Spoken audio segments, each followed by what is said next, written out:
जब रसिक महापुरुषों का सानिध्य होता है तब प्रिया प्रीतम की बात, तब प्रिया प्रीतम का प्रेम रंग, तब प्रिया प्रीतम का साक्षात्कार, तब प्रिया प्रीतम की श्री अंग सेवा का अधिकार मिलता है। ऐसा कब होगा कि मैं अखंड वृंदावन वासी बनूं और श्यामा श्याम की प्रेम उन्मत्त करने वाली लीलाओं का गायन करूं, श्रवण करूं और रात दिन कुंज निकुंजों में सोहनी लगाऊं, अतिशय पुलकित होकर अश्रुधारा प्रवाहित करते हुए राधा राधा राधा, हा प्रियाजू, हा लाडली जो ऐसा पुकारूं और वृंदावन की रज में लौटूं, ऐसा सौभाग्य मेरा कब उदय होगा।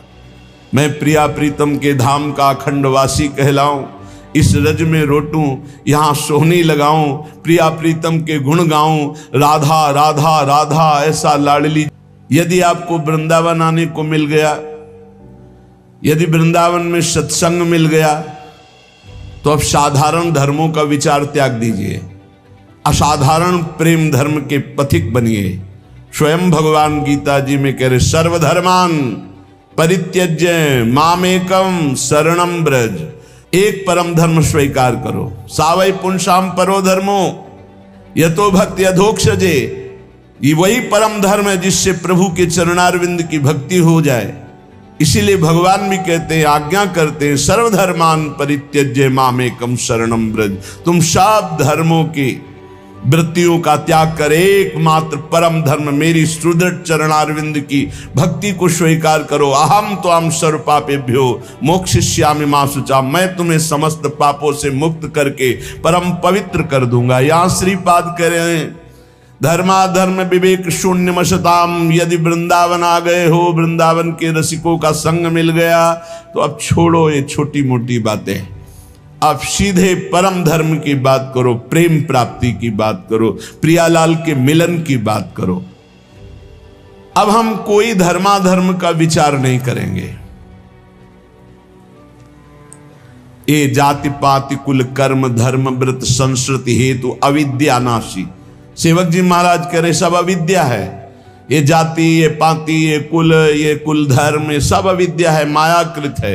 अगर भगवत प्राप्ति करनी है तो भगवान के वचन मान लो। सब धर्मों का एक फल है भगवत चरणारविंद की शरणागति, भगवत चरणारविंद का सतत आश्रय चिंतन। नहीं, गोस्वामी जी कह रहे, सो सब धर्म करम जरि जाहु, जहां न राम पद पंकज भाव। वो सब धर्म कर्म में आग लग जाए जो भगवान से प्रेम न करा दे। इसलिए कह रहे हैं, छोड़ो। भगवत चरणारविंद की वृत्ति तभी आती है जब अनन्य आश्रय होता है प्रभु के चरणार। इसीलिए कह रहे हैं, और कह रहे हैं, शून्य मशताम गोष्ठीम। असत कहते हैं जो भगवत मार्ग से विमुख चल रहे हैं, पापी जन, दुष्ट जन, प्रपंची जन, इनकी बातें सुनना, इनसे बातें करना, इनसे गोष्ठी करना बंद कर दो, नहीं तो नरकगामी हो जाओगे। जो दूसरे की निंदा करते हैं, दूसरे की निंदा सुनते हैं, दूसरे की निंदा का अनुमोदन करते हैं, तीनों को बराबर दंड मिलता है। ऐसे लोगों को असत पुरुष कहते हैं, जो भगवत चर्चा न करके, भगवत गुणगान न करके, माया प्रपंच की बस निंदा स्तुति इसी में फंसे हैं। ऐसे लोगों का संग न करे। ऐसे लोगों के कान में शब्द नहीं पड़ने चाहिए, अंगुली डाल लेना चाहिए। श्रवण मूंद न त चले पर आई, कान में अंगुली डाल के वहां से हट जाना चाहिए। शून्य मशताम गोष्ठी सुशक्तम। प्रायः ये बातें बहुत अच्छी लगती हैं। जब किसी की निंदा होती है ना, तो मलिन अंतःकरण बहुत गौर से सुनता है, और जब सत्संग होता है ना, तब प्रपंच की याद आती है, भागता है मन संसार में। और जो शतोगुणी भगवत कृपा पात्र होते हैं, जब प्रपंच होता है तब उनका मन भागता है, बिल्कुल नहीं लगता। और जब सत्संग होता है तब एकाग्रता पूर्वक पान करते हैं।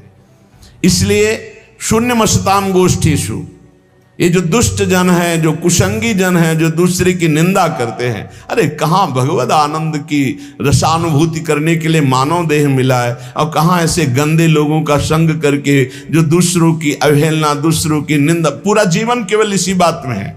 सतमार्ग ग्रहण करो, सच्चाई से चलो, नाम जप करो, विश्व में अपने आप तुम्हारी कीर्ति हो जाएगी। निंदा करने से, अपमान करने से, विरोध करने से तुम्हारा पतन हो जाएगा। समय का इंतजार करो।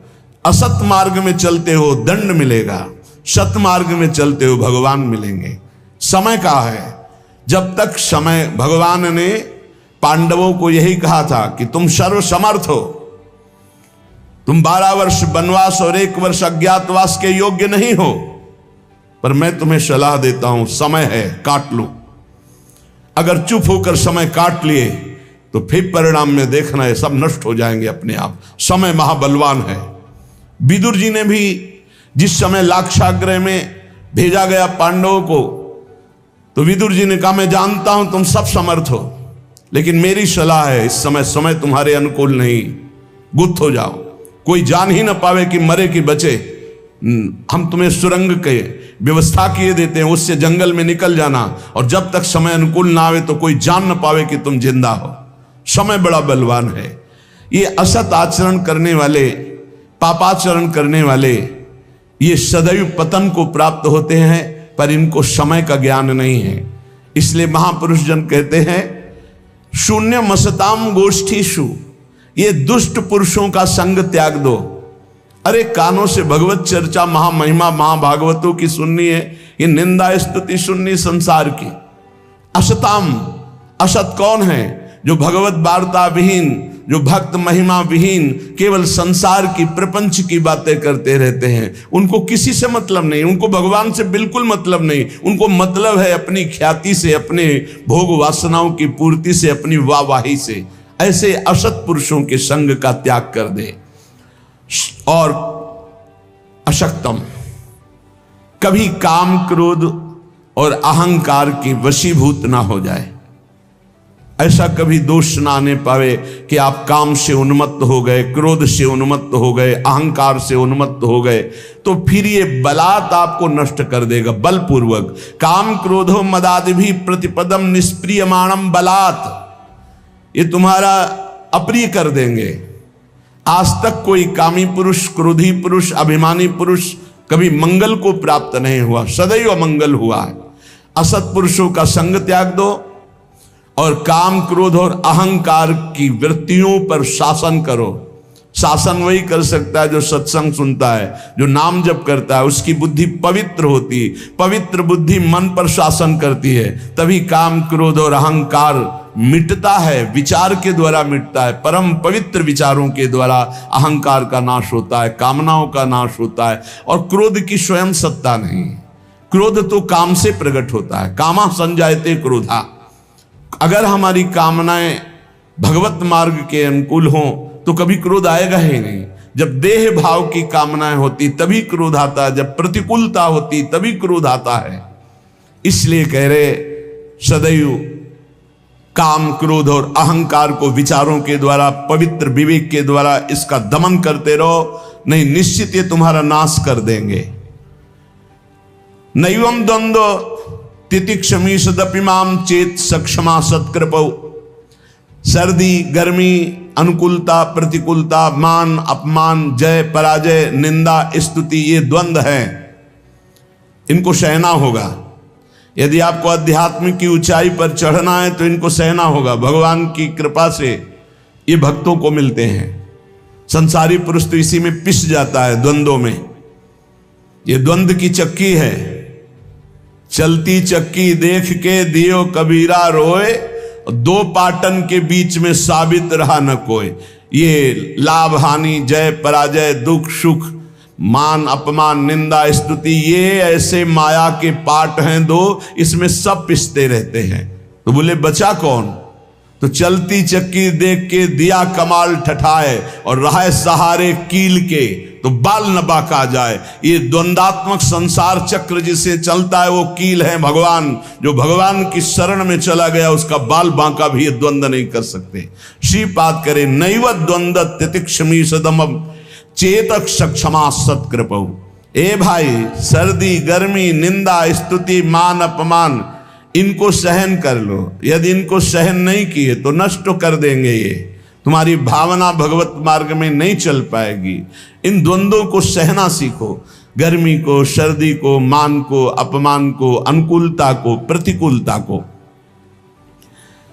सत्कृपौ दार्यात्वम जननी वरक्षस्तदानंदा में वृंदाटवी। मुझे विश्वास है कि वृंदावन मां की तरह रक्षा करता है, इसलिए ना मैं काम क्रोध पर विजय प्राप्त कर पाया, ना मैं द्वंद्वों को सह पाया, ना मुझे धर्माधर्म का विचार है, और ना ही मैं असत पुरुषों की संगोष्ठी छोड़ पाया।